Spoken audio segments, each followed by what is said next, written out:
come back and eat our lunch, you know? My wife is at home. If she can hear this, my wife is at home and she just said, I can hear your conversation about the service. Oh, really? Yeah. Oh, great. Then we're gonna...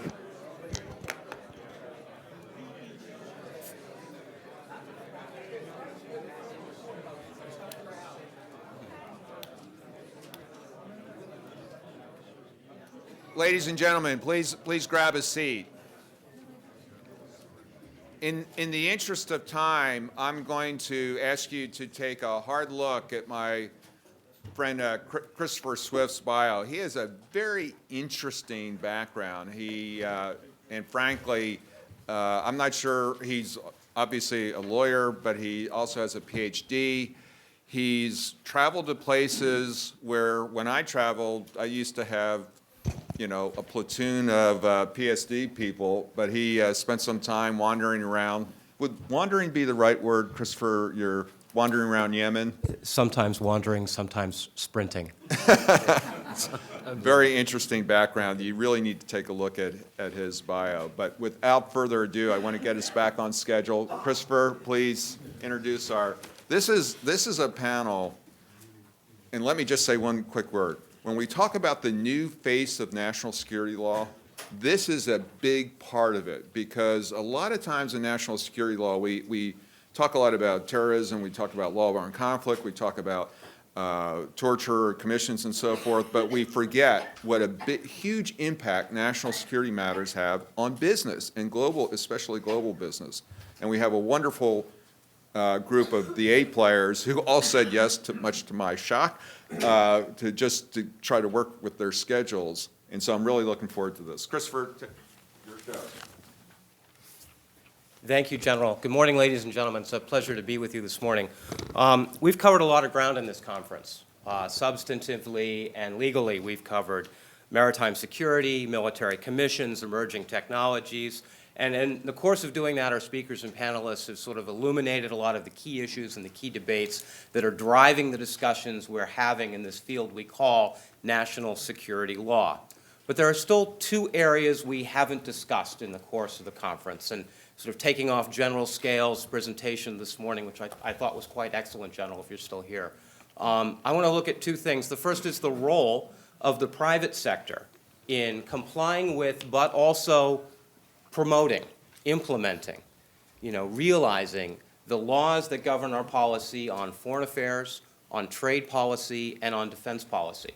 And more importantly, I want to draw this back to sort of the more micro level and get into the questions of the roles that individual lawyers and business leaders play in the private sector and in interfacing this relationship between private sector and the government.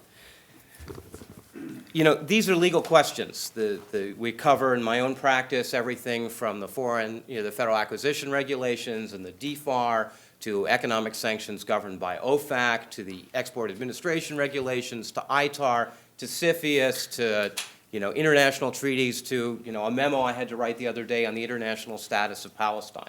So we cover what's traditionally called military law or international trade law, or even pure public and private international law. But people in the private sector are doing this in a way that applies it to business and security in a fashion that doesn't necessarily resonate with our understanding, as General Dunlap said earlier, of issues like Guantanamo Bay, of torture, of rendition, of drones. People are droning on about drones, as you might have noticed. The only thing proliferating faster than drones right now, by the way, are self-appointed drone experts. So these are policy and business questions, but these are fundamentally also questions about leadership. And when I was listening to General Mattis last night, I was struck by two very important observations he made. The first was his emphasis on leadership and scholarship being two sides of the same coin. And his emphasis, I thought, very strikingly on liberal education, on developing the physical, the intellectual, and the spiritual aspects of the soldier. And we could say also about the business leader and the lawyer as well, because whether it's the boardroom, whether it's the courtroom, or whether it's the battlefield, those same skills, those same attributes, that same totality of the person is absolutely essential to making wise decisions on a good moral foundation, but also decisions that are smart politically and that resonate with our values.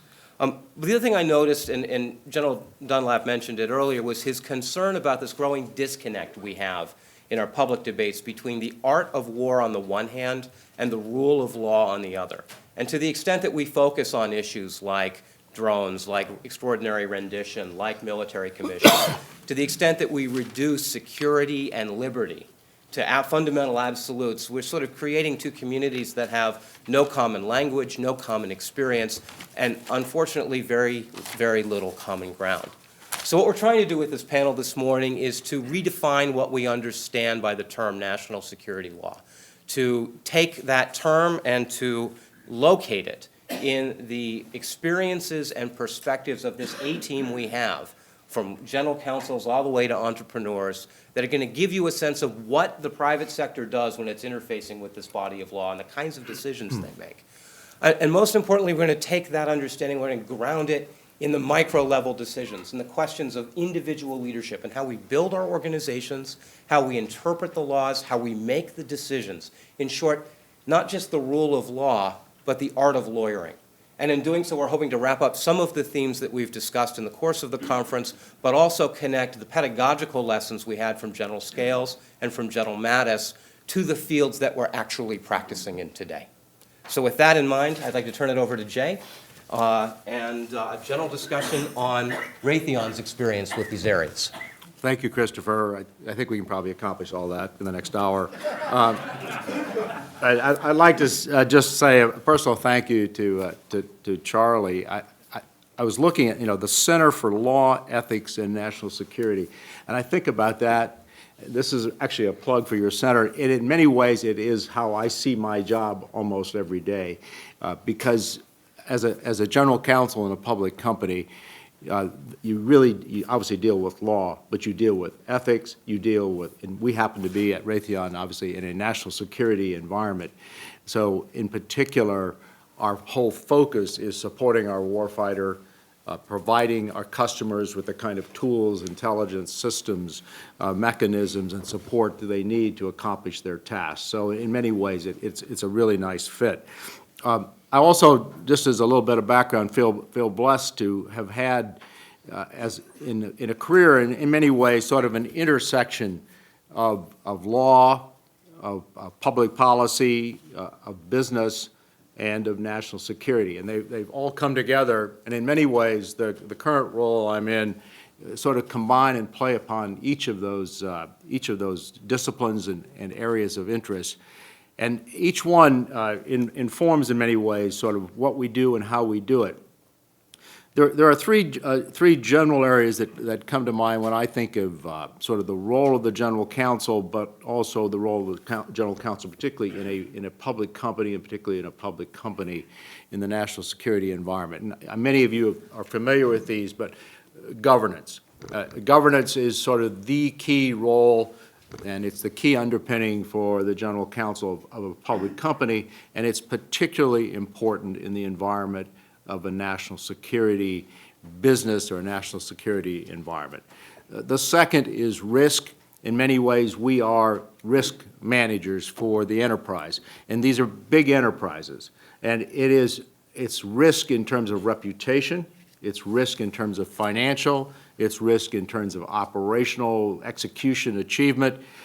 So it is the key piece. Of course, there's a flip side to risk, and if you listen to the discussion last night at dinner or even this morning, lawyers have to be careful they aren't so risk averse that they drive the enterprise to not make the kinds of decisions that need to be made, because fundamentally we are an operational enterprise that is designed to achieve objectives, make things happen, and provides goods and services so that our customers can be successful. So we have to manage through that.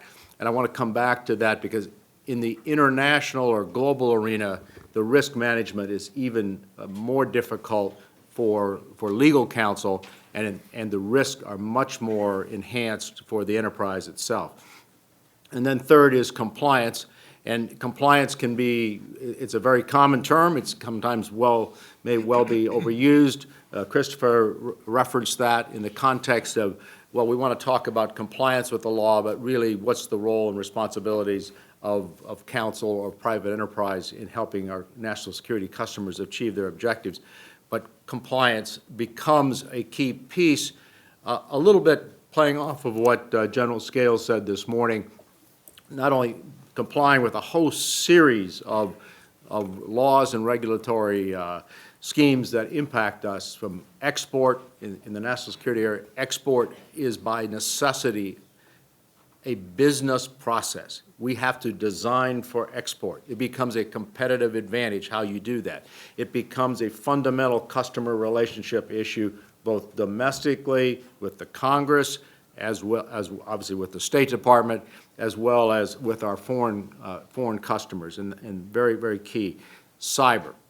I mean, new regulatory environments coming into play in cyber, but things we think about is we provide cyber products.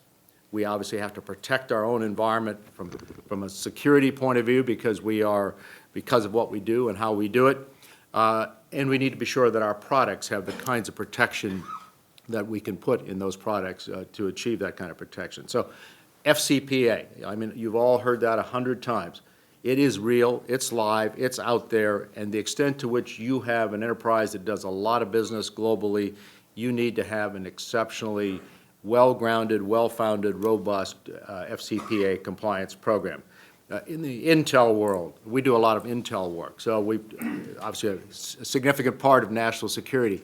You have to figure out, excuse me, where those lines are between providing support, but the customer still has to be the operational decision maker. So that's the governance part. There's a role and responsibility piece here as to, who's pulling the trigger, who is, particularly on an I/O kind of environment in cyber, who's making that judgment?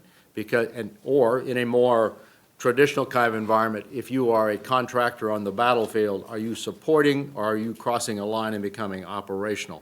There's lots of difficult, tough issues in that kind of environment. In the international area, obviously we use agents, we use representatives, we use consultants. These create opportunities, but they create huge issues as well from a risk perspective. Particularly if you look at the differences between doing procurement through foreign military sales or doing direct commercial sales. A lot more movement to direct commercial sales around the world. Obviously, there's a huge coordination piece there with our national security apparatus through the Congress, through the State Department, but from a business's point of view, how do we manage through that? So there's a whole range of issues. Then what about our business model? How do we do business? How do we do business offshore in 85 different countries? That creates issues, and presumably we are doing business to largely support the national security objectives of our parent country and why we go to work every day, and that's the United States of America. But you are an international company. You may be a global company. You have lots of different customers. Sometimes you have conflicting issues and needs, but in large part, and why we're here today is that we are sort of a projection or underpinning of U.S. national security. So when you come back down to it, the role of business, in many ways, we are a means of organizing capital, of organizing people, of organizing tremendous technology. And it's tremendous technology. As a excuse me, as a lawyer, it's really interesting to go to we have an annual technology dinner. When you see 100 of your best technologists who are involved in all kinds of interesting cyber issues, missile defense, command and control, netting systems, all kinds of system engineering, sensing systems, capturing of intelligence, mining of intelligence across the board. It is tremendously fascinating and interesting. It's how do you mobilize, organize, and then support your customer in these areas. So that piece is very key. And then just a couple final points in the introduction here. Reputation. We view our reputation, and certainly the role of the General Counsel in many ways, is to protect the reputation of the company. We feel that's particularly important given who our customers are. If our customer is the Department of Defense or the National Security Agency or any one of 5 other alphabet agencies, or or the Department of Homeland Security, the whole national security apparatus, the State Department, some of the law enforcement agencies, they are in many ways a public customer. So it presents particular interest for us because they are our key stakeholder. And I want to come back to that, and it's not just grounded at Raytheon, but it is particularly grounded at Raytheon, and that is our customer and our customer success is our primary objective. And that's where the real linkage comes with the national security piece here. And how do we lead and manage and govern a major public company to achieve the objectives that will support our warfighter and our national security apparatus? And we can get into lots of other issues, particularly related to the role of the General Counsel and how we achieve that and how we maintain and build those relationships. I do want to just come back and underscore the extent to which you operate globally, and we do, we're about a third of our business is non-U.S. The risks are very different. The operational risk, the structural risk, doing business with sovereign entities around the globe, the compliance risks, the financial risks, and whether you use partners, the kinds of diligence you have to do, puts a tremendous strain on an organization to get it done and get it done right, but you have to do it right because you can't afford a slip. Thank you, Jay. Next, we have Rob, who is from Microsoft and has a different role in the organization and also works for a company that has a different relationship than Raytheon does with Uncle Sam. Right, I'm not the general counsel, so I'm a few layers You're a below. lucky man. Yes, I'm a few layers below. Everything that Jay said applies equally in the Microsoft context. What is different in the Microsoft sense is that we are fundamentally a commercial company. Fundamentally we sell to the enterprise, we sell to consumers, but we also do some work with the United States government and governments around the world. And so when you try to apply some of these unique considerations related to compliance, risk, governance, that's not part of our DNA as a company. It is in Raytheon, I believe. It's not in Microsoft. And so that was the genesis of my role. My role didn't exist before I took it 5 years ago. Microsoft didn't have such an animal.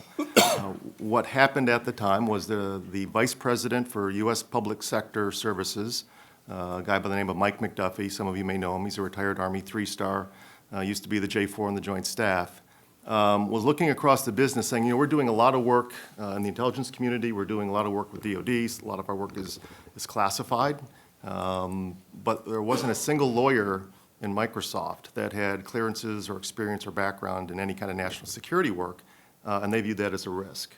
Microsoft tends to be a very risk-adverse company, maybe has a little bit to do with our history with the Department of Justice and our antitrust and consent decree time, don't know, but at the end of the day, that was a risk that he just did not see that he wanted to maintain, and so they basically said, we're looking for a national security person, someone that's got broad-based experience, and at the time I was the senior counsel to the chairman of the Joint Chiefs, Peter Pace. As General Pace was retiring, Admiral Mullen was coming in to be the new chairman. For the lawyers in the audience, typically the chairman's counsel stays the 3-year assignment. Admiral Mullen decided to break the mold and bring his own lawyer with him from the Navy, so that made me a free agent. And at that point in time, the opportunity at Microsoft came up, and I took it. Since it didn't exist, I kind of created it as I've gone along, and a lot of the things that Jay brought up are exactly the kinds of things that I focused on. First and foremost was governance. Coming from the Air Force, coming from a military background, I expected to see regulations, policies, directives, things that would guide me in my job in terms of making sure that we're consistent with higher headquarters intent in Redmond. Of course, you all realize Redmond is the center of the universe. Washington, D.C. is out in the hinterlands, and that's where my office is. But it didn't exist, and I was not comfortable in providing advice, other than that's legal or illegal, which obviously is not enough, to the vice president. And so it took me 2.5 years, but I created a governance policy related to our activities with governments writ large.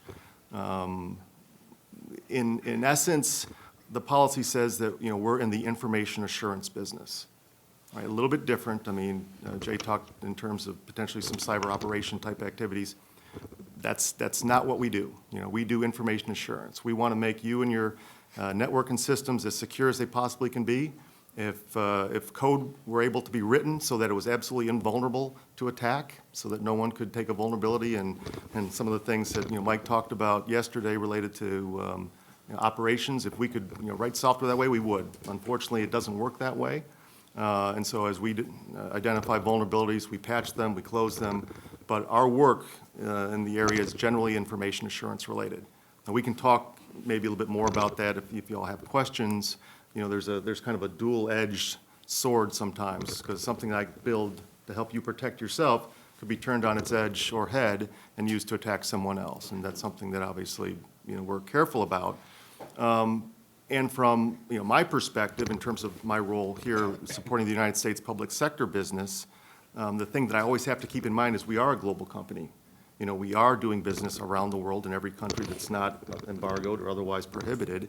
And last year or the year before, China became the world's largest procurer of personal computers, right? I mean, it's never going to change. Used to be the United States, and China is now the market where most PCs are being sold. I wish it was with our software that was not pirated or, was genuine, but, we're working on that aspect as well.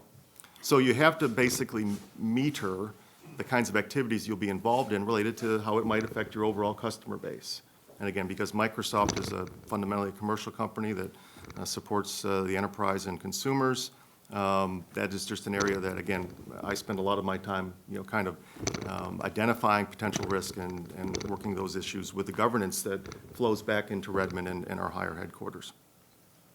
The second thing that's kind of happening now is, when I first joined the company about 5 years ago, we had, and you may or may not know, I mean, we've got obviously our product sales, which is our software and online services and things that we sell. We also have a consulting arm. We've got Microsoft Consulting Services, and our Premier Support, our kind of our break fix, 1-800, somebody will come and fix your problems.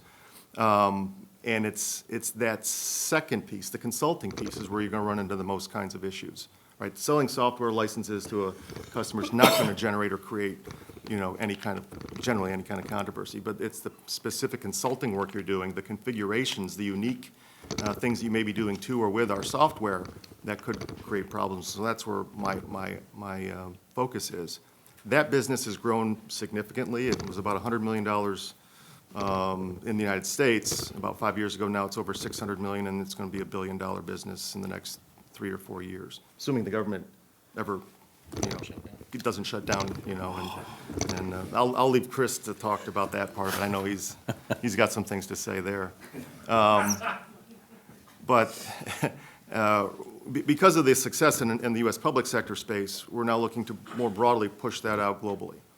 And what does that entail? Well, it entails a lot of the things we've done with and for the United States government, the solutions that we've developed, looking to take those outside and start pushing those into other public sector markets around the world. Well, what is that going to entail? Well, ITAR comes up, right?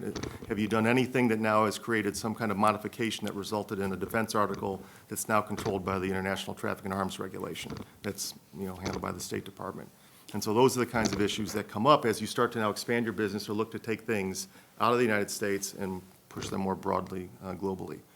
Another thing that I get involved in is I support an organization in Microsoft called the Institute for Advanced Technology and Government. That organization, it's a small organization, but it's basically looking inside of our Microsoft research facilities, capabilities, and we spend around $9 billion a year in research, fundamental research, looking for the kinds of technologies that might help governments do their jobs better. That's great, and often there'll be particular technologies, and they may not be ready for deployment yet, but they're very interesting to some of the governments that we work with. Well, how do you take those and now develop a business model and sell them ultimately to an end customer? Because at the end of the day, we're, like I said, a commercial company, and so under the FAR, we only do FAR Part 12 work, and those of you who understand government contracts know that that's commercial item. We sell commercial items to the federal government. We don't do cost-type contracts. right? So we don't have FAR Part 15 cost. We don't even have a cost accounting system to be able to do that. And so when you take fundamental technologies and try to build them into some capability, we're very challenged in how you very quickly get those marketable and sold into the government space. You know, there's a rule that says if you've offered it for sale commercially, then that might make it a commercial item. We've done that, you know, where something's been offered for sale, nobody's bought it except that particular government agency that wanted it. You know, so we're trying to think of ways around it, but that's another area that I get involved in. And then the last thing I'll bring up, I guess, because again, I understand we're going to have a fairly robust discussion after our remarks, is the cloud. And there actually is a cloud, Mike. It's actually partly cloudy today, but in terms of the cloud we're talking about, it's the online services and many companies, and in fact, this is the wave of the future. Most of the software and services that you're used to downloading or putting on your computer and running software, having a disk, that's going to start to change. And most applications will be accessed online via some sort of either web interface or some other kind of interface, which means that the infrastructure used to support that, the storage of data, all the security considerations and interests associated with that are now being taken on by business. You know, what struck me during your remarks, Mike, related to the Talon Manual and your views on cyber warfare, this is the one domain where, frankly, the battlefield itself is predominantly owned by business, right? The data centers, the actual software, the systems, you know, who's maintaining data. It's all in the private sector space, predominantly. We will be in and continue to be in the business of selling software and licensing it and deploying it on premises, but we're really seeing it shift and move towards the cloud. And there are many security, privacy, and other considerations that we have to pay attention to in the cloud related to, not just in the United States, but for example, from a national security perspective, one of the big pushbacks internationally we get when we try to take our global online services is the Patriot Act. You know, folks view the Patriot Act as a means of the United States government of accessing their data whenever they want, and therefore, you know, if you're a foreign government, that's not something you're necessarily interested in. And so, you know, having to kind of try to deal with perceptions related to the Patriot Act and what it really means is something that, you know, is that we're currently engaged in doing. So anyways, a little different from the Raytheon perspective, a fundamentally commercial company that operates in this environment, but many of the same challenges. Brilliant. Next, but certainly not last, we have Chris Taylor. Now, Chris brings a new and, I should say, exciting perspective to this. As a non-lawyer, he has been both the CEO of a very large defense services company with substantial turnover, but you are also an entrepreneur and standing up small to medium-sized veteran-owned businesses. So to give you the business perspective or the entrepreneurial perspective on managing governance, risk, reputation, and compliance, Chris Taylor. Thank you.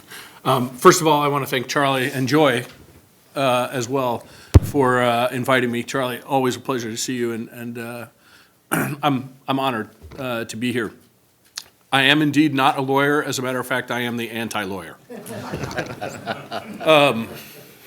I could not agree more with what both Jay and Ron have said. And from the perspective of being the CEO of a large company and then, of course, an entrepreneur, it's extremely important. Nobody wants to get sideways with the Directorate of Defense Trade Controls at State. Nobody wants to be sideways with Treasury. Certainly nobody wants to get sideways with Justice at all, ever. And if there's anybody here from Justice, I really would not like to get sideways with you or anyone else in the government. Okay.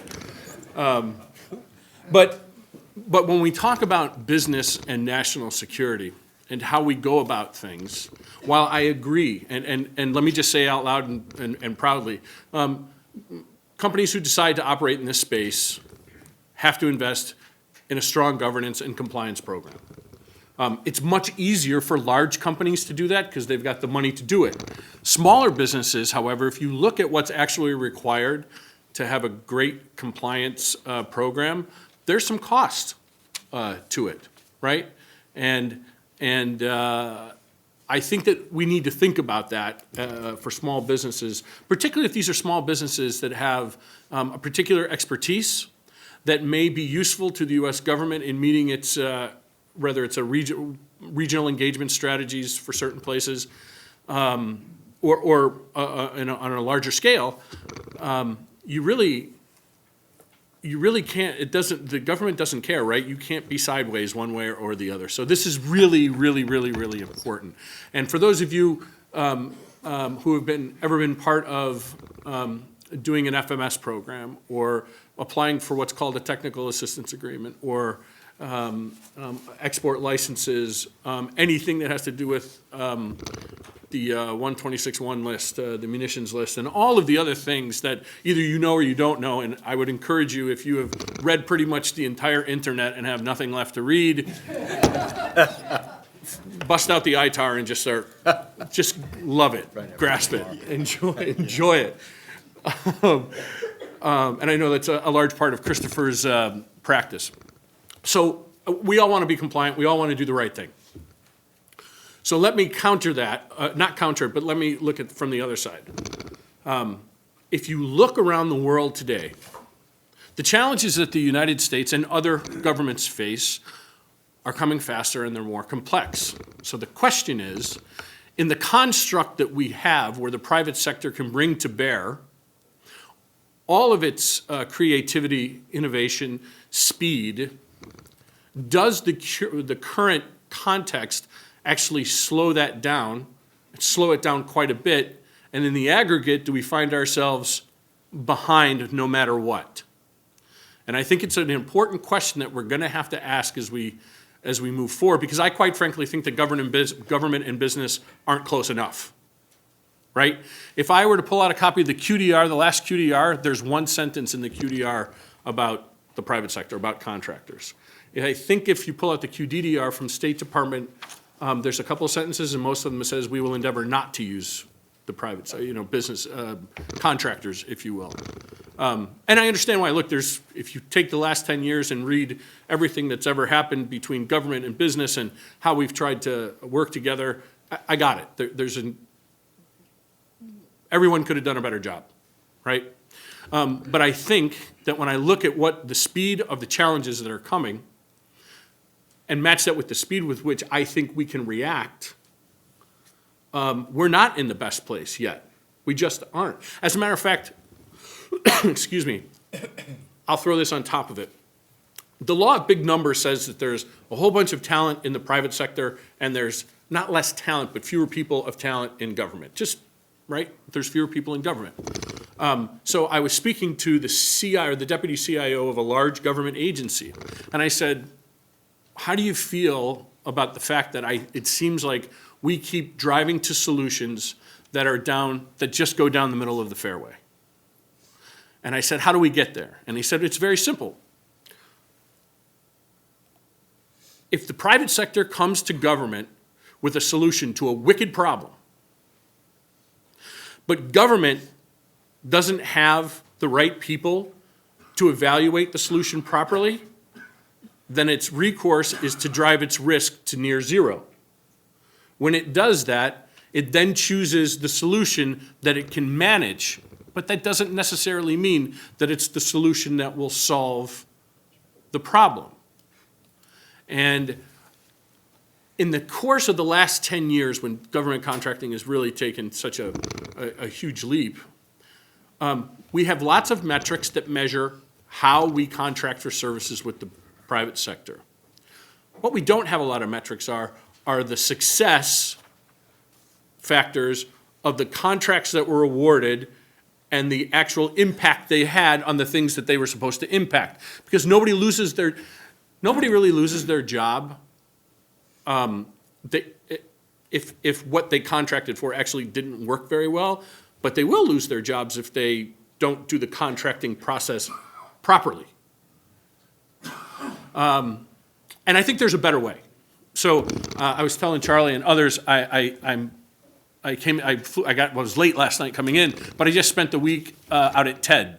And if you just want to spend a week just having your mind blown by people who are thinking big thoughts on how to change the world, spend a week out at TED. I met an 18-year-old kid who, when he was 14, created the first portable nuclear reactor in his garage. Has anybody seen this kid before? Anybody? Go to TED and watch his talk from like 4 years ago. So it gets better. He now, at 18, and he graduates high school in May, he created a nuclear reactor for a home that does not work on pressure, right? Because pressure is what causes many problems in the nuclear world. And it does not produce weapons-grade fissile material, but it lasts for 30 years on one battery. The kid solved our energy crisis like in his garage, right? And we've got all these smart people running around thinking and investing in lots of things. I want to find a way to better bring those sorts of things faster into the government space, because business as usual is tough, right? And now with the president signing the cost-cutting, whatever. Okay, we all know what's going on. I mean, it's the clown show, right, going on right now. We got to get our stuff straight because we look horrible. And if we could find a way to come together closer with government and business, we would move faster towards solutions that get us farther down the road and keep us further ahead. And as a business leader, we think about that all the time. We think about how can we do the best job? How do we do the best job inside the construct with which we have to work, which is, for lack of a better term, government contracting. The question is, does it always have to be that way? And can it change? And if it can, why don't we start changing it sooner rather than later? So I know if there's regulators in the audience or regulators watching, the thought that business and government coming closer people may not resonate with everyone. But remember, it was Mandiant, right? Mandiant who just published a report about finding the Chinese. It looked like a wonderful apartment building that's apparently been stealing hundreds of billions of dollars of our stuff for a while. That was Mandiant, right? That was a private sector company that did that. So if we can do that and find other ways that get us ahead of the curve to protect what is ours, then we should head off into that, right? Without breaking the law, right? I don't want to break it. I want to change the law, right? And that scares people to death. They're not necessarily hip to that all the time. But I think we can do it. Okay, I'll open it up. All right. We're structuring this panel a little differently. I want to allow for some cross-fertilization between the speakers before we go to general questions from the audience, which is part of the reason why we held down the length of the individual presentations. But before we do that, for those of you who don't practice in this area, I want to run through a couple of concepts to show you how easy it is for companies operating in this space to get into trouble. How many foreign partner officers, foreign country officers do we have in the room this morning? Okay. Gentlemen, if I were to put the instruction manual for an M1 Abrams tank on that screen, I would have committed an export violation because I have exported it to you as an unlicensed foreign person, notwithstanding the fact that you are Canadian or Israeli officers, notwithstanding the fact that we have a long history of collaborating together. I would need to go to the State Department and get a license that would say, I can show you the repair manual, right, or page 1 of the repair manual. It says M1 Abrams tank, has the tank on it, before I could do that without causing an export violation. Yeah. Another example, if you travel to Iran and you access your email, say you access your Hotmail from Microsoft, even if you are a U.S. person, if you're connecting to the net or the cloud from Iran, you've exported those services or facilitated the exportation of Microsoft services to Iran. Sanctions violation. My buddies at OFAC will come after you. Give you another example. You pay an agent in a third country to go out and develop business for you. The agent hires his third cousin who owes him a favor, who pays somebody a bribe. You are 7 layers separated from it. That's an FCPA violation. right, because of the agency structure. And FCPA violations, these things are up, into the hundreds of millions of dollars, and sanctions and export controls are going the same way. Now, add to that the recent changes in the Iran sanctions law, which make it impossible. It used to be that if you had a foreign subsidiary that was registered in a foreign country, that company could continue to trade with Iran. Well, now they can't. The Iran sanctions apply on an extraterritorial basis. So you can either wind up that subsidiary or you can wind up its Iran-related business. And if you don't, then suddenly the directors and officers of that subsidiary, their personal assets, their ability to travel to the United States, all of those things can be frozen. And another example, you're now required to disclose whether or not any of your foreign entities are doing business with Iran on your SEC filings if you are a public company. So if you say, yes, we are, well, geez, you just admitted that you've created, that you've been violating the sanctions law. And if you say, no, we're not, and everybody knows that you are, you have an 18 U.S.C. 1001 violation, and the Justice Department will be sending you a subpoena. And then finally, we have this fun thing in the contracting area where now contractors and subcontractors and even agents of contractors are required to sign off and say, yeah, we're not doing any business with Iran or any sanctioned countries, and we haven't committed any ITAR or other export control-related violations. Well, if you sign those things and then someone in your supply chain that actually has done that, the federal government, the Justice Department, is now starting a theory of the case where they'll come after you under the False Claims Act in addition to the export control or sanctions violations.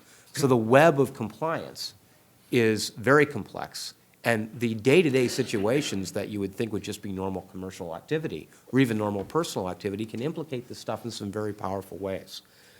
So, gentlemen, with that in mind, I want to ask the question to each of you, how do you manage within your own organizations the governance question to deal with this sort of very broad and very deep area of risk? Pray. Chris, do you want to start? I was just saying, Christopher, can I just point out, everything you said is true, and I'd like to point out that compared to other nations, we are way more restricted. I'll tell you who's got this down. Did somebody raise their hand from Israel? Is there an Israeli officer in there? The Israelis have this down. They export to everyone, right? Their technical data is open. They can sell it to anyone. And in fact, the government actually has cutouts for companies to help them export their technological things. We are very much more restricted than many other. And so, and let me just talk about what's the impact of that. The question, and I don't know what the answer is, but I'll ask everyone else. What's the impact of if a foreign nation wants to acquire a certain capability or technology? Is it better that we not be the ones that provide it, or is it better that we be the ones to provide it? And for any host of reasons, whether you're in the intelligence community, the business community, the national security community writ large, is it better that we know what's going on in that capability, or is it better that we say we're not going to sell it, or we're not going to transfer it, or it's going to take you 6 to 8 months to get everything in line to do it, and by that time the customer said, I just can't wait anymore, and the Chinese or the Israelis are here with the stuff, it's already on my docks, thank you very much. I think that there's a significant underlying national security impact to be discussed about whether or not, what we know about technology and where it goes, and whether or not there's a case to be made for us to be able to provide it to different people faster, or have other people provide it. I don't know if there's supposed to be an answer to that, I just threw that right out. So with that point in mind, and it's an important point, and I might venture to say that the United States would, our sanctions and export controls work because we deny ourselves the ability to trade with others. We're not going to Iran and saying, you don't get to trade with us. We're going to Iran and saying, we're not going to do business with you. We're going to punish our own companies for doing business with you. So it's sort of a backwards, we hurt them by limiting ourselves. And Chris's point outlines that. But the question I have, if I can redirect, Yes, is a little bit of lawyerly It happens. direction here. How do you build a structure within an organization? How do you build a kind of leadership decision-making that allows you to deal with these kinds of threats in a very, very complex, globalized marketplace? Well, not just the globalized market, but internally in your own company. I mean, at Microsoft, have any of you ever visited Redmond at all? our headquarters. It's like the United Nations. I mean, literally, there are people from all over the world that work in our headquarters at Microsoft. And so the conversation you're talking about of having an M1A1, brochure, if that gets shown in any conference room, in Redmond, you've committed a deemed export, right? And so even internally within the company, we've got those challenges. We don't have, and again, this, one of the ways that companies deal with this is they create wholly owned U.S. subsidiaries or subsidiaries that are basically focused in the United States market only, but we don't have that, right? And so that makes it an extremely challenging problem for us, and that's where governance comes in, that's where understanding. We've got a global trade office in Redmond that, manages our import-export tariff and all those other kinds of things for us, but that's a day-to-day, semper vigilant kind of thing. So I would just add, there is an advantage to being a large enterprise because we are operating in what is a very sophisticated business space, this is about the most highly regulated space in U.S. industry that there is. And how do you accomplish that task? This becomes part of the legal compliance overhead of a company. But it takes constant vigilance, and you can pick out each one of these. We spend an enormous amount of time, and we've had for 25 years an ethics compliance program with all kinds of tentacles. We do videos, we do training, we do targeted training, education programs, we have channels of communication, we do certifications to all the people that are in the field, because and then then you go and figure out what are the 10 or 12, 15 things you need to have a control system in place. Under the FCPA, we all think of it as putting cash in an envelope and handing it to a government official. But it is much, much, much more complex than that. First of all, there's a whole SEC side to it, which basically is a non-mens rea. That means if you do it, you're responsible. And you have to have controls in place to be able to demonstrate how you spent all your money and how you accounted for it and that you accounted for it properly. On the I will call it the sort of the improper payment side, these things get very complex. So if I am doing business in a country A in the Middle East, and the party on the other side is not to identify anybody, I'll just use words generically, the crown prince or the king, and the king wants me to do business with this enterprise, how do I ensure that my business relationships with that enterprise or with subcontractors that are favored subcontractors in that environment are not channels for 5% fees to go off into the pocket of the sovereign entity in some way, shape, or form. I mean, it takes an immense amount of diligence, it takes an immense amount of structuring these transactions to avoid the appearance of that, and obviously then to avoid the reality of that. On the export side, it is an integrated business process for us. We have hundreds of people involved in export management. We have teams of compliance people, we have teams of operational people. And part of that is we are probably the first or maybe the second highest user of technology licenses in the United States at the State Department. Because we like to think of ourselves, we are a technology company. We always say other defense contractors make the bottles, we make the wine. So, we make the guidance systems, we make the sensor systems, we make the radar systems, we make the data gathering systems. It is the technology piece. So to answer your question, do you want your national security opponents, enemies, whatever you want to tag them, to have access to all of that, either directly or indirectly through third-party countries? So that creates huge problems when you want to do a joint venture with country B. And country B may have a much more laissez-faire attitude about, hey, we think the Chinese are great. They buy our stuff. So, but we're not so keen on having our stuff go to country B to go to China. And then how do you work through the legal process, because country B doesn't really want you to audit any of this stuff, because just, shucks, gee, this is This is our stuff. You can't have access to it or see it. So you need a pretty complex organization, and it needs to be a fundamental commitment of the company from a governance perspective. If you are going to operate in this space, you need to have a zero tolerance Yep. on on the compliance side, that you will not, and that is a tough job. It's a tough job, because every day, I'm not being critical here, every day, our real job is to make things happen, produce products, make money for our shareholders, and deliver great stuff for our customers. So you want to be sure you're not building a bureaucracy that just becomes, a huge weight on what you do and a huge cost center.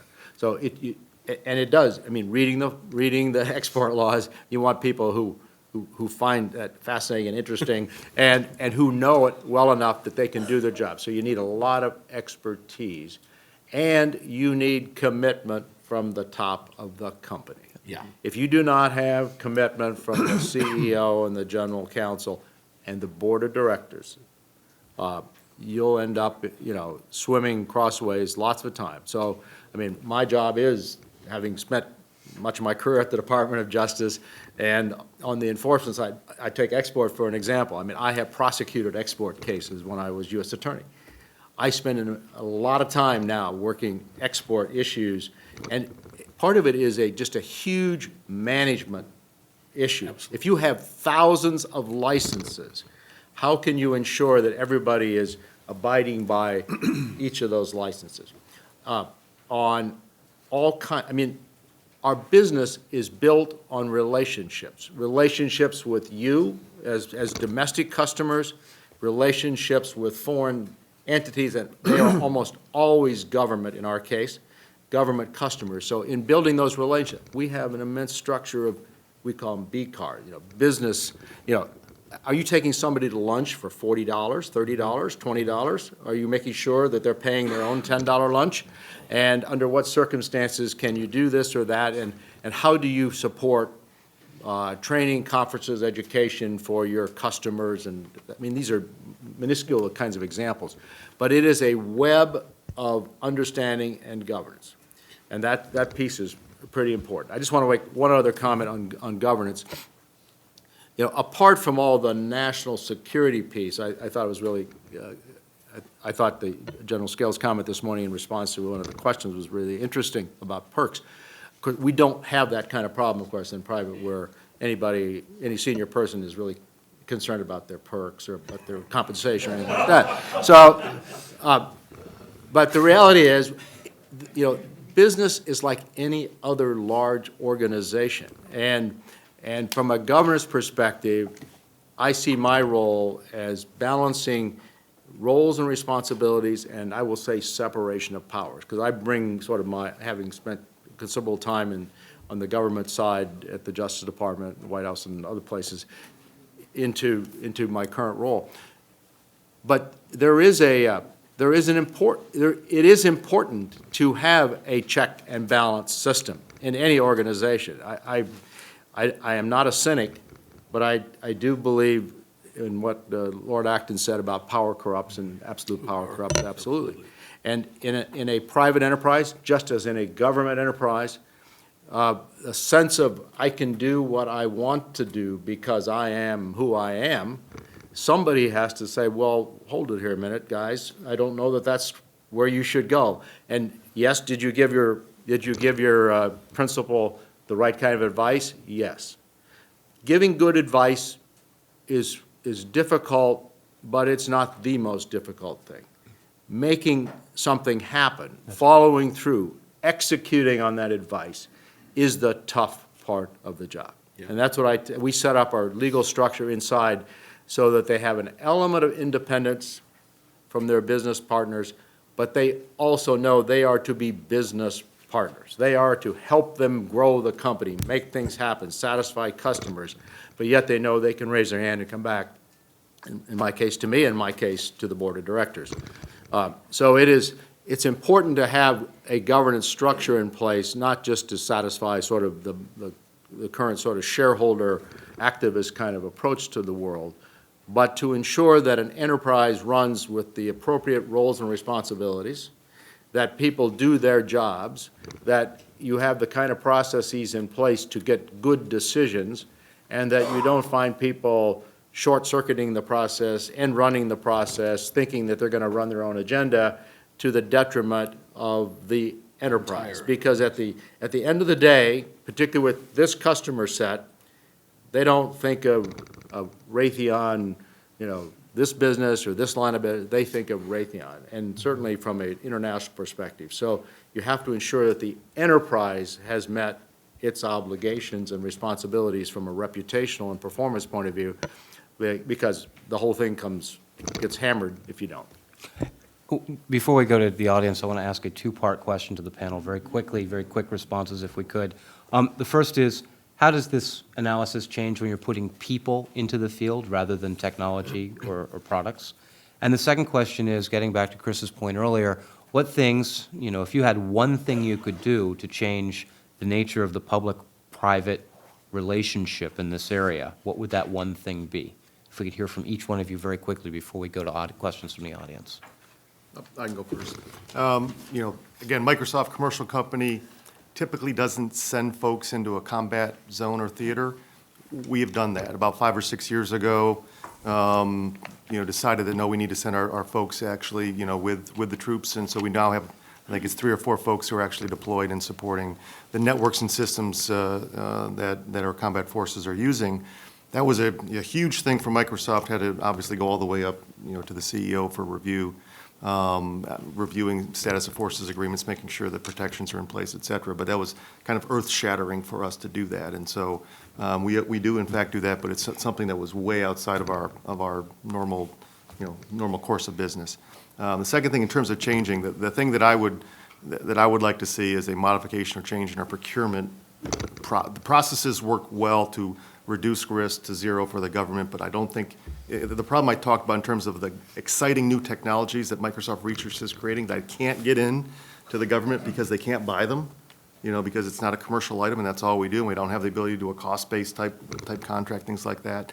That's an area that I would want to see, focused on, very quickly. Because that's where innovation, that's where you're going to get the rapidity of new solutions and things that, frankly, are cutting-edge technology that may take years and years and years to ultimately get into some kind of commercial product. Chris? Yeah, I would agree. Well, let me just agree with everything that Jay said first. It is a top-down commitment to getting all of this right. And it's people like me who need people like Jay all the time, because you want to grow your business. You want to do the right thing. And being able to do it in a legal manner matters quite a bit, right? I mean, it's a big deal. I, too, would love to see, for those of you not familiar with government procurement process, it's a long sales cycle. You start shaping things 24 months out, if not longer than that. You may have a good idea, and that good idea all of a sudden comes out in an RFP, which gives all kinds of other people the ability to bid on it. So basically, they're stealing your personal IP in your head because you had a great idea and they put it out there and it's bid on. And then, of course, there's the wonderful GAO protest process, which business development by protest is unfortunately something that happens in our industry quite a bit. It's just a long process to get a solution, hopefully the solution, to whomever needs it somewhere. And Ron and I were talking about this before the panel. His sales cycle is boom. That's not really the way it works in the national security industry very much at all, as a matter of fact. There's a very long cycle, a very long tail, and you have to plan for it, right? You have to plan for it. I'm sorry, and the first question was? How are these issues different when the technology you're putting into the field is a human being? Sure. So, and I have a lot of experience putting people in the field. First of all, it depends. If we're talking about the law that applies, it depends on what we're asking those people to do, right? So if I'm asking someone to be a personal security detail person, that comes with its own set of challenges. If I'm asking somebody to be a trainer, that comes with a a different set of requirements. For instance, anytime we train any foreign nationals, you have to have a technical assistance agreement from state to be able to do that. And it includes PowerPoints, curriculum, if you're doing a whole bunch of stuff, names of people to be trained so the embassy can check it against a hit list, country team approval. When you apply for these things, generally DDTC staffs it out to relevant offices in other agencies. So SOCOM might get it. Another part of DOD might get it. It certainly goes to the country team for evaluation. But I think fundamentally, so companies, and I think that both Ron and Jay might agree, companies fundamentally make a risk decision about, especially when it comes to people. There are companies who say, and I don't know if Raytheon is like this, I think you've described that Microsoft is, there are companies that say, our business is not putting people in harm's way. Just not, we don't do it, right? We provide the technologies, we provide whatever it is, and we may do it remotely or we may do it from somewhere else, but we don't put them in conflict zones. And then there's companies who build their whole business model around being in a conflict zone. And those companies take on a certain amount of risk, but from their perspective, they believe they understand that risk better than everyone else. But that same company probably doesn't understand the risk that's associated with dealing with the technologies that a Microsoft or a Raytheon may be using and want to sell to someone. So I think from a risk perspective, I'm not sure if it changes risk, but it's a different type of risk, and the company has to be comfortable and understand what that means, especially if you're putting someone in another country with a weapon. Right? There's the height of risk right there for people. But there are companies who feel like they do that very well. That's different from somebody who's a USAID contractor, who's a construction person building a school, right? That's different as well. So I think it's just across the risk management platform, it's really a philosophy about who the company is and what they will do, particularly with human beings. Just a couple comments. I think Chris has identified the key issues there. With regard to people, it really becomes, I believe, a roles and responsibilities question. And it's one that is very difficult, and it hinges on that risk calculation. So we support technologies in the field, whether it's a Patriot battery or whether it's a particular kind of sensor device, or whether it's certain kinds of cyber devices, et cetera, whatever it may be. We will have limited number of people with we have a lot of customer co-location. That generally works pretty well. They need it because of the technology, and we provide it, and it's almost always an excellent relationship with risk, but limited risk. And we have a process inside that all of those have to go up through to be signed off by myself, unfortunately, as well as the head of our contracts group. But it forces the businesses to make sure they've thought it through, what the security is, how it will be handled, what the time frame is, how many people, where they'll be, et cetera, et cetera. When it comes to larger scale people, and we do have a services business that is doing a lot of training in Afghanistan and did a lot in Iraq, this presents very difficult issues because they are almost always side by side with military service people. We have someone else providing security. Sometimes we hope and always try to get the armed forces to provide that security in zones. Sometimes it's State Department provided private security, but it almost always raises the question about, and sometimes the push is from the defense side, DOD side, we want you to arm your people. And we have so far said we do not want to arm our people because unless they're going to be trained and have all the proper controls, et cetera, it creates a risk environment for, particularly if you're operating in a country that doesn't have a status of forces agreement in place, that you just wouldn't put your people into that kind of circumstance.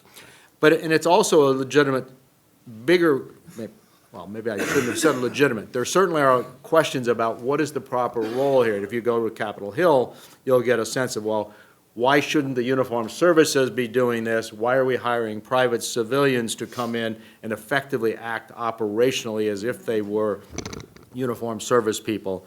So, separate, tough question. I think that's a tough question, and we're a bit conflicted because it is important. It's important for our customer, but it presents a very different risk profile from almost everything else we do.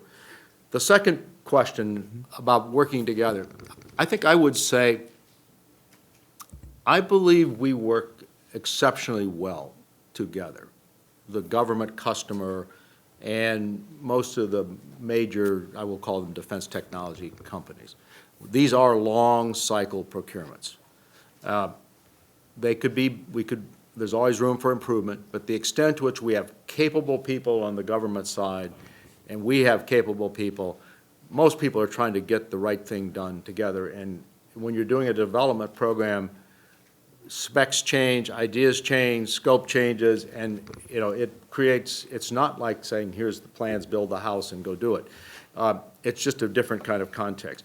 Different agencies are very different. DOD and some of the established intelligence agencies are generally very good to work with. There's established processes. And coming into industry 10 years ago from myself, I was sort of surprised at the amount of interaction, because I had come out of a justice world where you do a procurement and you don't shape the results, or you don't shape the procurement, and you don't have all these conversations, and you're in meeting with Colonel so-and-so or General so-and-so, and it's like, but in fact, it is important to have that communication to make sure that things work. Other U.S. government agencies may not always be so well-developed, and I don't mean to call out any here, but some of them are very difficult, more difficult to deal with. It's just because it's a different level of sophistication. I do want to just mention the IP issue is the intellectual property piece is becoming a growing concern. The government obviously takes the position, and maybe rightly so, that, well, we paid for much of this, so it should be ours, and if we want to give it to your competitor or give it to someone else, that should be our prerogative. We may say, well, we paid for much of this, or we have the processes that really are necessary in order to exploit this technology, so you can't make us give you those processes. And it is a contentious point that almost always gets worked out on a case-by-case basis, but as you get into higher ends of technology, it becomes a more prevalent concern. Yeah. So before we turn this over to questions from the audience, I want to highlight a couple things in terms of the lawyering. The lawyers here have to be regulatory lawyers. They need to be military lawyers. They need to be international lawyers. They need to be defense counsel, right? And they need to be hardcore negotiators. They need to be the whole package in order to function in this space. They have to understand what's going on in the field. They have to understand what's going on in the business units. They have to understand the technology. And they have to understand how to drive change within their own organization. They have to run, pass, and throw. So if this is an area for the students who are in the audience, if you're interested in playing in an area of the law, it's going to be interesting and dynamic and very rewarding from a total package perspective. This might be something worth considering. So I might just interject. I love to use these opportunities as a recruitment tool. I would just like to add a little focus, a little different focus to that. It's hard to find all of those talents in one person. So you need to be able to put together an organization that can give you those skills and talents and capabilities. But there are, as I will use the role of general counsel, there are certain, I will say, conflicting roles within your role as general counsel that sometimes your customer, client scratches his or her head and thinks, I thought you were my lawyer. And so first of all, we try to get our people to be really good business counselors. Yes. How can we grow this enterprise? How can we solve this problem? What do you need to make this work? How do I help you build this relationship? You need to be a problem solver. I mean, it is all about getting to solutions and doing it quickly with speed. A problem solver. you need to be an advocate. You know, you are the company's lawyer, so you need to be an advocate for their position, whatever their technology, their regulatory posture, et cetera, et cetera. But you also need to be, in my words, a bit of an IG, Inspector General, because if you are the conscience of the organization. So somewhere in your organization, you need to be able to investigate and get to the bottom of problems of what happened and what the heck went wrong here. And then you also become the judge, because it's like, well, how are we going to fix this, and how are we going to resolve this, and what are we going to do to these 10 people, or 2 people, or whatever it may be, and how are we going to deal with them? And then from an overall, so your client can sometimes think, I thought you were my lawyer, now you're telling me, you know, you're going to rip these people up and shred them. No, you can't do that. So, but at the end of the day, I like to think you need to be a statesperson. You are the person in a company that has the long-term interests of the shareholders and the customers at heart. You know, there's a real pressure in a business to make the quarter, to improve quarter over quarter, year over year performance. I mean, we are financial enterprises. We are there to make increased value for our shareholders. We're not there just because we think we have wonderful technology and it's fun to play in our garage and create something. Well, we are there for that, too. I just want to point out it was a nuclear reactor. Yes. I'm just saying, that's okay. So somebody has to sort of keep a longer-term view of this, and that comes up particularly in relationships with boards of directors, because you know, even senior management will be in a posture of saying, we just need to get this done, so let's go get this done. And somebody else is, we need to buy this company. We need to sell this. And it's like, well, you know, we'll have 3 years of litigation if we do that. Well, I don't care. No, you have to care, and somebody has to say, it isn't worth this or that, and you have to make that kind of calculation.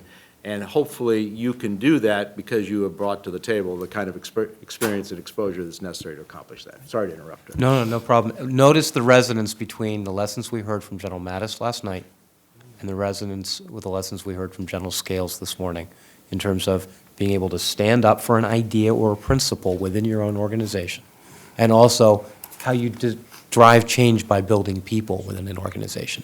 Questions? Where are our, okay. This gentleman up here, right here. Please identify yourself and your affiliation when you. Hi, I'm Dick Jackson from the U.S. Army. The administration's going through a ITARS revision process. If you do have input to it, first of all, but second of all, what would that input be, and how would we balance the national security concerns with the export concerns of your business? I'll just respond very quickly. The answer is yes, through industry or associations. We do have input into that. Very difficult issue. We've tried to work with certain, like with the UK and with Australia, to develop sort of fast lanes of where there were certain kinds of technologies that can move through that. I think they're working to try to develop sort of categories that you can move more quickly through. The process could be simplified in terms of the process of obtaining licenses. I think that the foreign national issue is a very difficult issue. I mean, it's, you know, who's in this meeting and who walked in the door today, and are they sitting in their little room by themselves? And, I mean, this is all tough stuff to try to deal with on a regular basis. But this is a process that has been ongoing, and it's been, you know, many times it's sort of like procurement reform. I'm sorry, I don't mean to offend anybody, but it just continues and continues, but it's very difficult to get to a clear solution. I think it is very important for our allies and our compatriots and partners in national security that there be a more expeditious, cleaner channel to accomplish that task. I happen to be somebody, maybe it's because I think we have to be cautious, however, about some of our adversaries having access to some of our really eye-watering technologies that can put our country at risk. Does anyone else want to grab that? Yeah, I just think, I think it's important that we do have input, obviously, through our industry associations.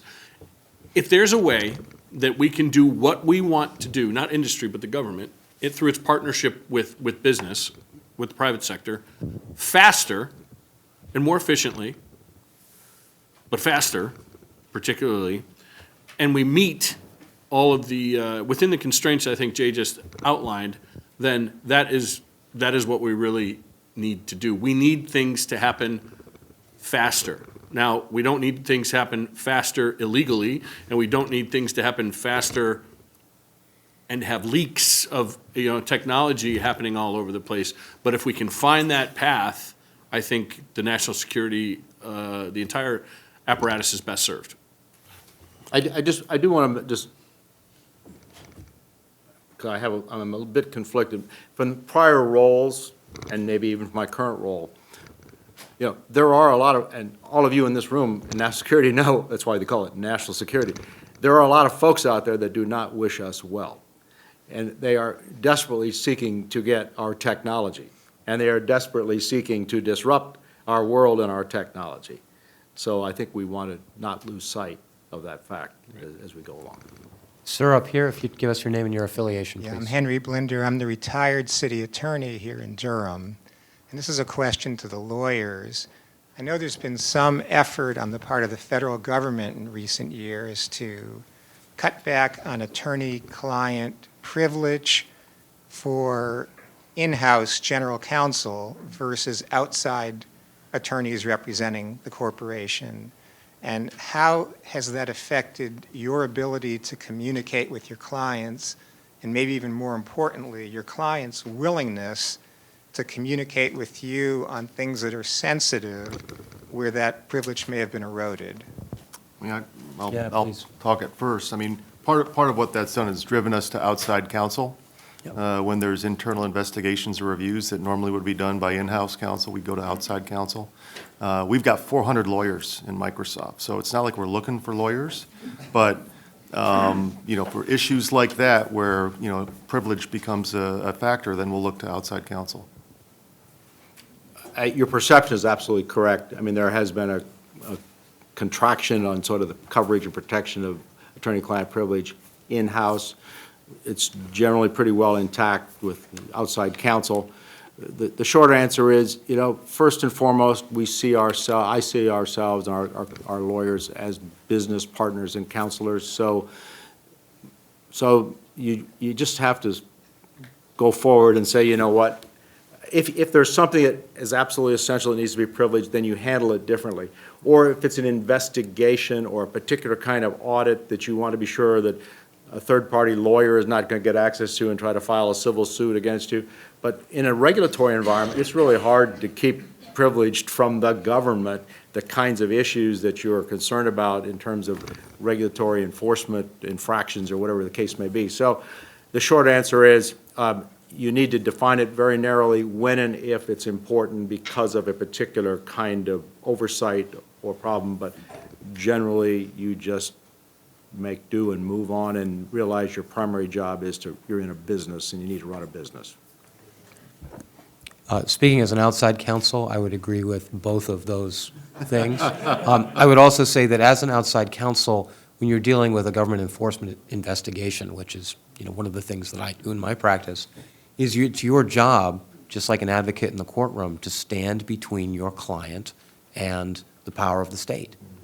And that means sometimes you have to counsel your client on good corporate citizenship in ways that they can mitigate the pain that's going to result, and sometimes it means really drawing a line about what is and what is not going to be within the scope of an investigation. That perception isn't always carried by your employees. I mean, it's always fun to get a long chain email where 10 business people have been talking to each other and they've hashed out this deal, and then they say, well, we'll send it to Jay, we'll put attorney-client privileges on it, that'll make this whole discussion privileged, won't it? It doesn't work that way, so. If we could have a thing down here, Professor Schmidt? Oh, sorry, Professor, sorry.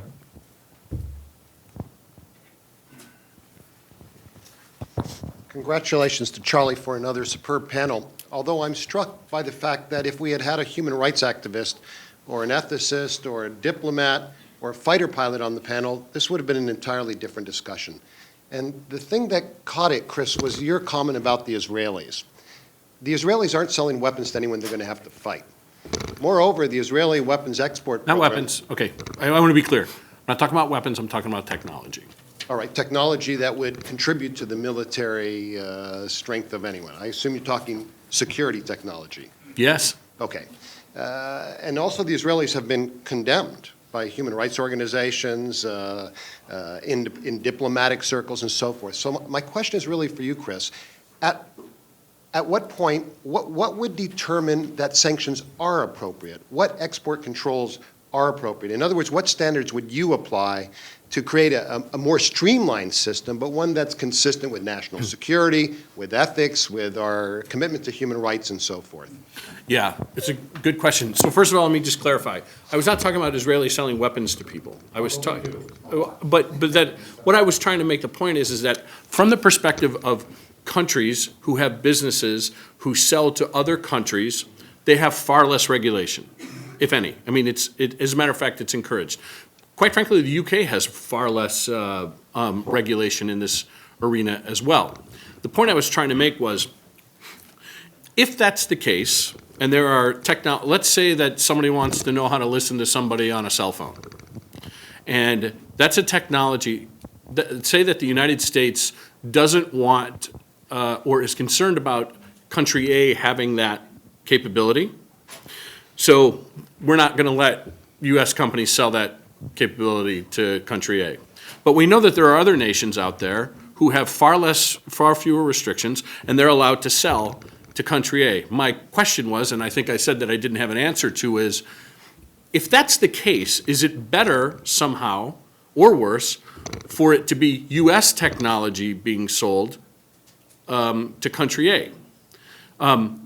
For all of the reasons that Jay outlined, I don't ever there's bad people who want to do bad things, not just us, to other people. There's conflict around the world.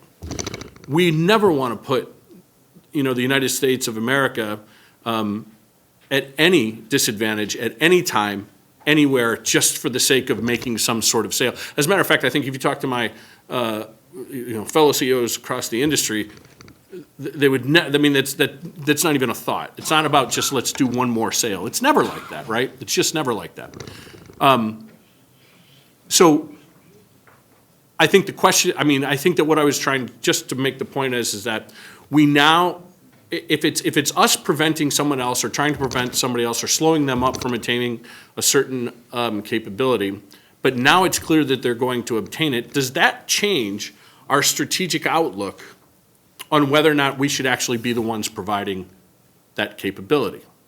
And I don't know the answer to that. That's a policymaker decision, that's a country team decision, that's a USG decision. That's not a business decision at all, right? We can't sell things that we're not supposed to sell. We can't violate the myriad regulatory scheme that we have.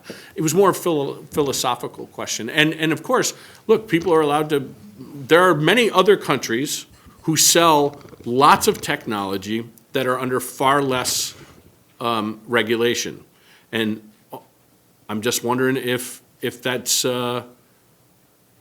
something that we should be paying much more attention to, and if it strategically is better for us to relook at how and when we allow U.S. companies. Now, I'm not talking about Raytheon's super double secret probation missile guidance system. I'm talking about there's a myriad. The spectrum of technology is enormous, but under current rules, it's all covered, right? If it's somewhere in 120, am I right? 126.1. If it's somewhere on the Defense Services or Defense Article list, munitions list, then you've got to either have a license or it's going. And if it's a proscribed nation, it ain't going to happen, right? So, or it may under certain circumstances. So, I'm really posing the question: does it change the calculus for America for a national security strategy if before perhaps we were the purveyors of a lot of this technology, but now the rise of the rest has also created the capability elsewhere? Can we still preclude it from happening? And if we can't, are we better off by, where possible, being the people who sell that technology or whatever it is, or the service? I think we have time for one very, very brief last question. Ambassador,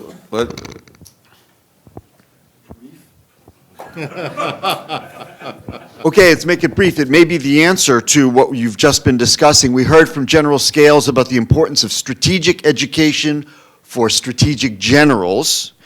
What do you think about the role of strategic education for your workforce outside of just being good lawyers or operators or tacticians, but in a classroom, perhaps at Duke or at UNC or other places, custom designed to talk about these very issues at your mid-level, at the mid-level for Raytheon or Microsoft or whoever it is, to talk with majors and colonels and State Department O2s and others who have a view on these things for the time when they become policymakers. Do you have such education? Would you like to have some more?